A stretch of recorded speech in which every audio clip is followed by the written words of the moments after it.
Hindi ko nga po alam na kapag ako po ang magdi-deliver ng privilege speech, Mr. President, palagi po kayong nawawala. Kasi nga, nasa bandang huli na po ako eh. Pero kung talagang gusto nyo lamang, alam nyo naman, nasa agenda po natin kung sino po ang tatayo para mag-deliver ng privilege speech eh.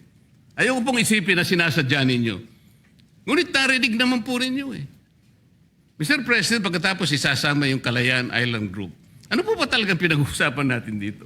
Yung kapakanan ng bayan, pinipilit po nyong pinagtatanggol ko ang China.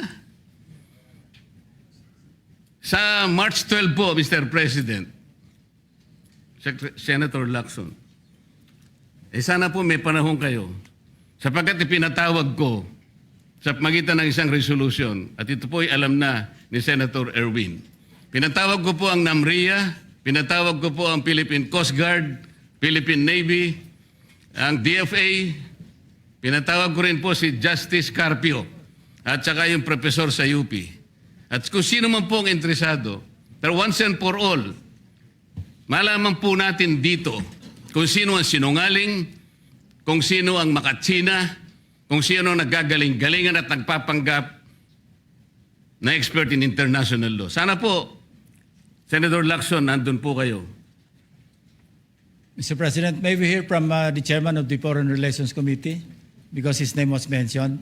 May I just confirm if indeed he will call for a hearing and invite those people mentioned, Mr. President? With due respect. Well, as requested, if you would like to respond, Senator Erwin Tulfo. Thank you, Mr. Chair.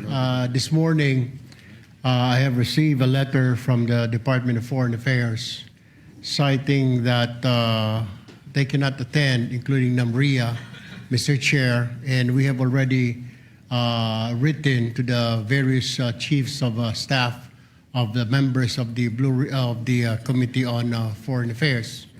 They cited, including NAMRIA, that they cannot attend because of the fact that it is a matter of national security, Mr. President. And I also have a copy that will be sent to your office, Mr. President. The reason given by NAMRIA, the Armed Forces of the Philippines, and the Department of Foreign Affairs, Mr. President. In other words, Mr. President, the gentleman from Pampanga and Tarlac is confirming something that is not confirmed. Mr. President, that is too much of a statement. Kausap ko pa lamang ang chairman at kaming dalawa po nagkakausap at niremind pa nga ako noong mga nakarang araw na March 12, okay ka na. So, ang sabi ko sa kanya, ito po ang dapat nating maimbitahan. Bakit naman po nagkaroon ng issue sa national security ang pagdinig tungkol sa usapin sa West Philippine Sea? Mr. President?